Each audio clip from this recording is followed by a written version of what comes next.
Ladies and gentlemen, karibu katika channel pedwa ya Gachie Skyman TV, the tallest man in Black Africa. On Wednesday, while at State House Nairobi, Gachagua was addressing leaders from Trans Nzoia County who were invited to State House. He uttered some disturbing words. Alisema maneno ambayo yamezua taharuki kali nchini. The words that he said are dangerous. The words that he uttered can tear this nation apart. The words that he said are poisonous. Ulimi ni kisu. Kisu ambacho kina kuwili. Kisu ambacho ni hatari kwa usalama wa nchi. Gachagua is not an ordinary person. He is the Deputy President of the Republic of Kenya.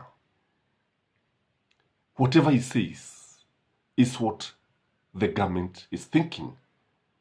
I've always opined in this channel that if you want to know the thinking of William Samoei Ruto, don't listen to what Ruto is saying.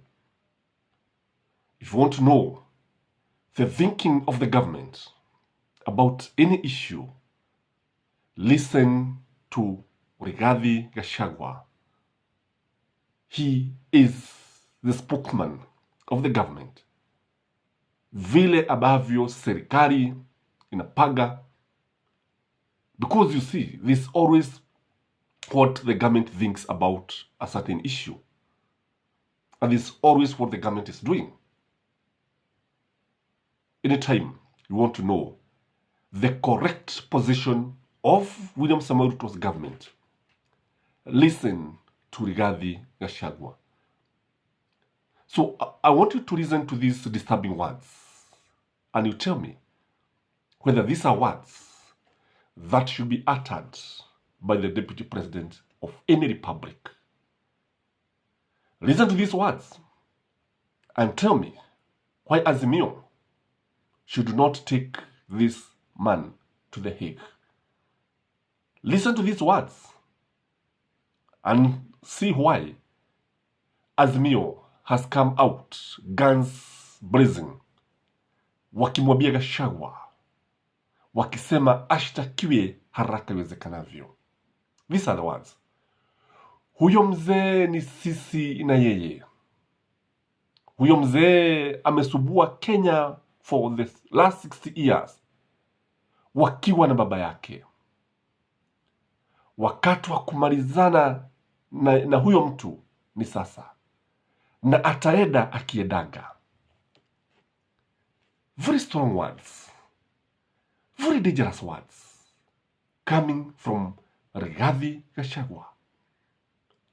And in this video, I want to show the threat, the danger posed by these words. The first thing is important to see who is speaking. And I've said, the person who was speaking was Gachagua, the Deputy President of the Republic of Kenya. And when he say huyo mzee ni sisi na yeye, mzee hapa ni Raila Amolo Odinga. Ni sisi na yeye, sisi ni serikali. Yeye ni Raila Amolo Odinga.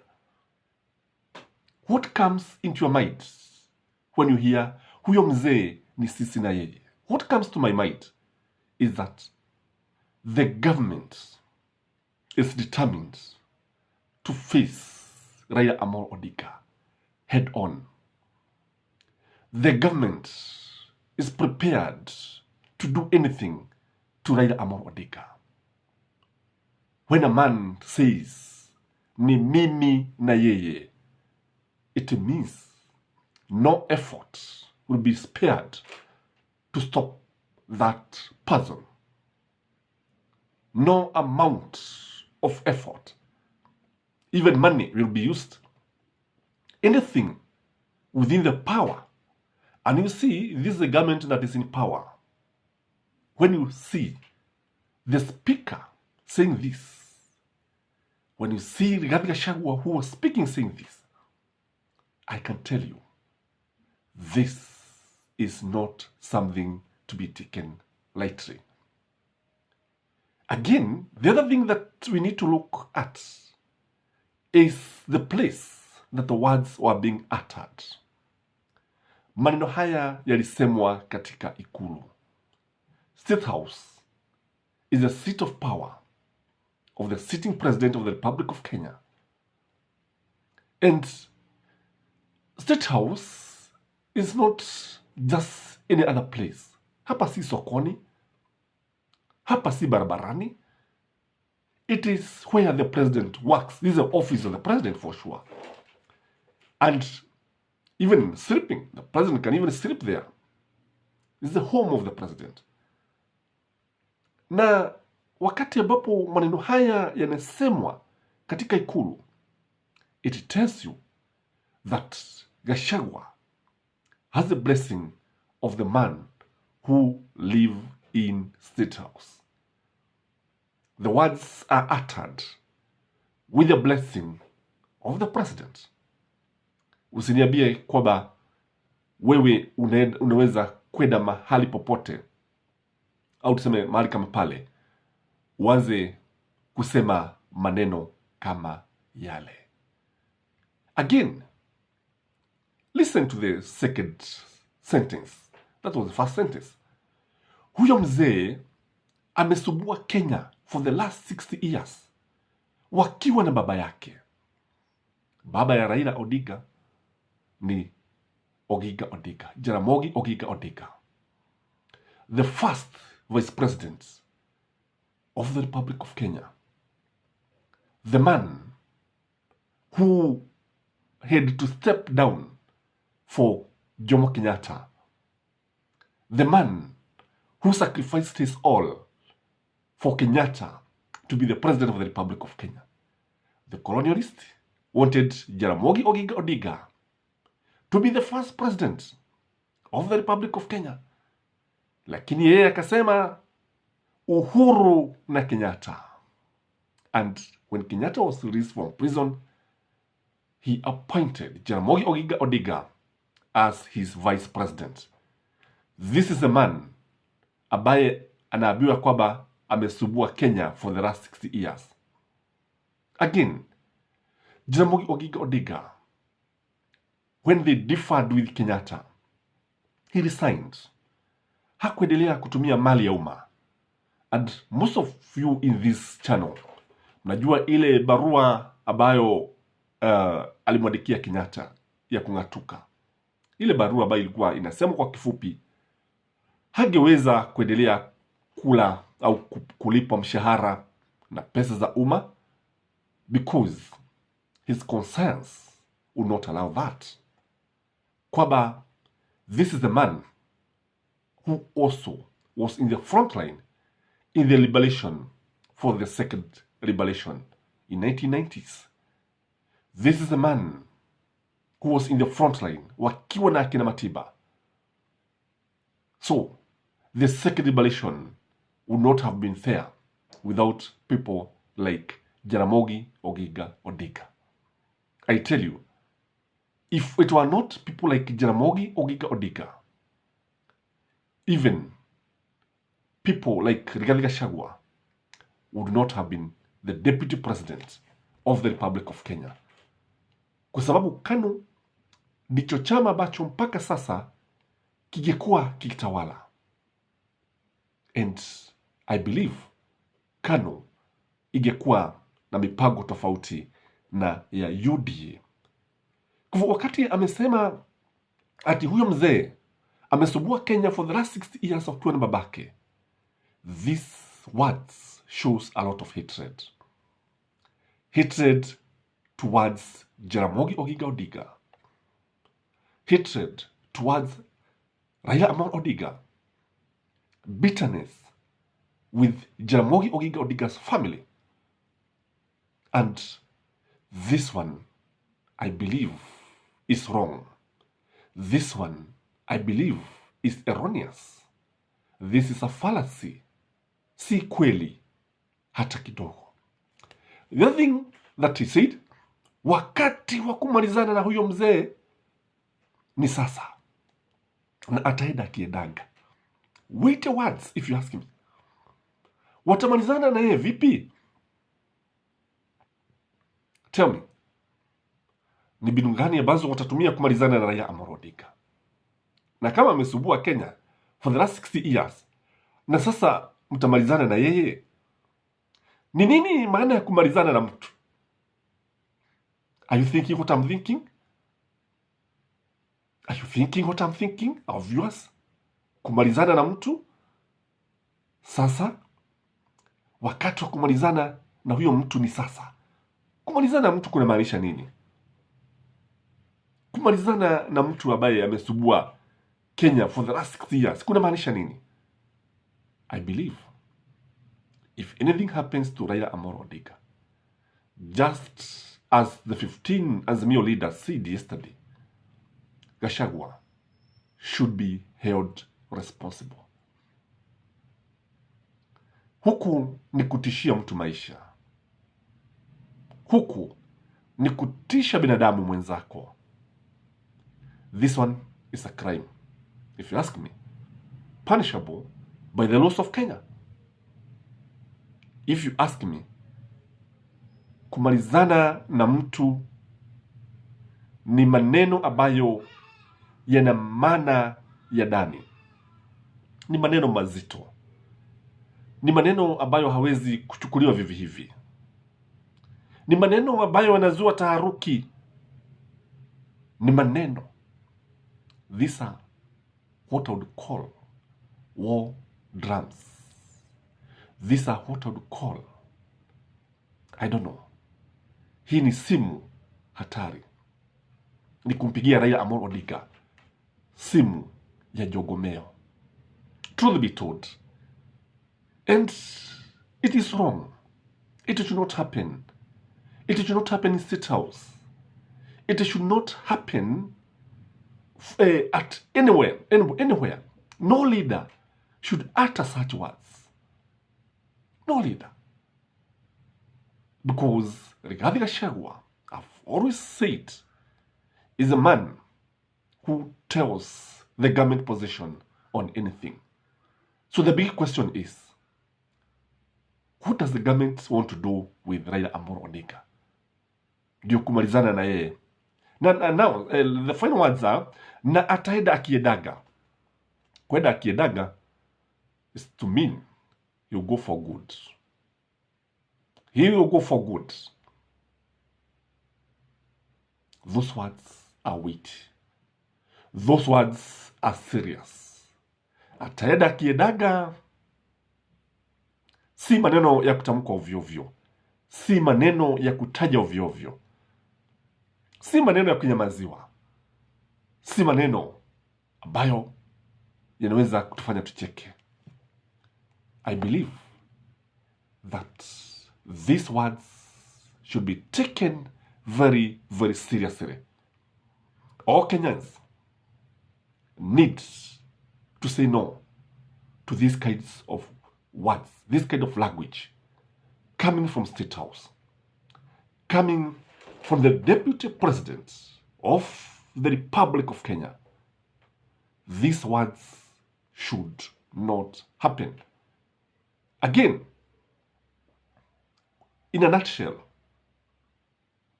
these words can make Raila to be harmed. Truth be told, remember, the government may not be planning to harm Raila Amolo Odinga. The government may not be planning. But an enemy can take advantage of these words. Even from Azimio. Even from the government. Anybody can take advantage of what Gachagua said so that Gachagua can carry the burden. And the burden would be too heavy. The consequences would be disastrous. So, what if an enemy take advantage of these words? Yes, Gachagua may just be politicking. But what if an enemy take these words and implement them?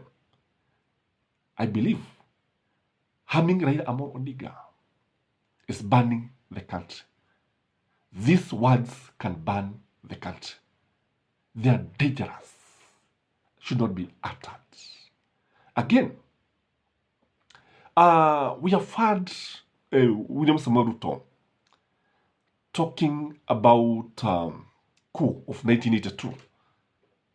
Now the question that comes into people's minds is William Samoei Ruto associating Raila Amolo Odinga with the 1982 coup, when we know very clearly that the courts of the Republic of Kenya cleared Raila Amolo Odinga. They did not find him guilty. There was no evidence. Walimwachilia, wakaona kwamba hana hatia yoyote. Now, if Raila was planning the 1982 coup, why was he released by the courts? Ni vizuri kujizuia kumpaka Raila matope. Raila has been the prime minister of this country, is the leader of opposition, is a respected international figure, is a peace ambassador, and Raila is not a violent man. So, calling him a person who was planning a coup, who had planned a coup, is also wrong. Is also endangering his life. We have also had Ishongwa and his UDA or Kenya Kwanza brigades talking about treason. Nafikiri maandamano ni kitu ambacho kimekubalika na katiba ya Kenya. And if you listen to Kalonzo Musyoka, if you listen to Raila Amolo Odinga and Martha Karua, you realize they are talking about peaceful possession. Peaceful possession. And if you want to know the thinking of Azimio, I've learned one thing. Listen to Kalonzo Musyoka. Kalonzo Musyoka is not a controversial person. Kalonzo Musyoka, kila wakati, is the one who tells people what is the thinking in Azimio. Don't even listen to Raila Amolo Odinga. Don't listen to Martha Karua. The voice of Stephen Kalonzo Musyoka is the official position of Azimio. That is one thing I have learned. Again, we have seen the government trying to bring a lot of hatred, trying to divide its people. Remember, the president is the symbol of national unity. But when you have the government trying to divide its people, trying to incite its people against the opposition, it is wrong. Ni jambo ambalo halifai hata kidogo. Ni jambo ambalo tunafaa kulikataa. Truth be told, that this country has a problem. And the problem emanates from the elections. That is where our problems begin. Sio kwamba ati Wakenya wanachukiana vile. And it's always important to realize that this country has only two tribes, the rich and the poor. That is the reality on the ground. Now, when you try to create hatred, division, bitterness, it is wrong. But the big questions still remain. What do you think Gachagua meant. Did he mean that they are going to immobilize Raila Amolo Odinga? Did he mean what you are thinking? I don't know what you think. But if you ask me, these words are dangerous. These words should never have been uttered in the first place. And if anything happens to Raila Amolo Odinga, Gachagua will have some question to answer. Remember to subscribe to this channel if you have not. Like this video, and may you have a blessed day. Bye-bye.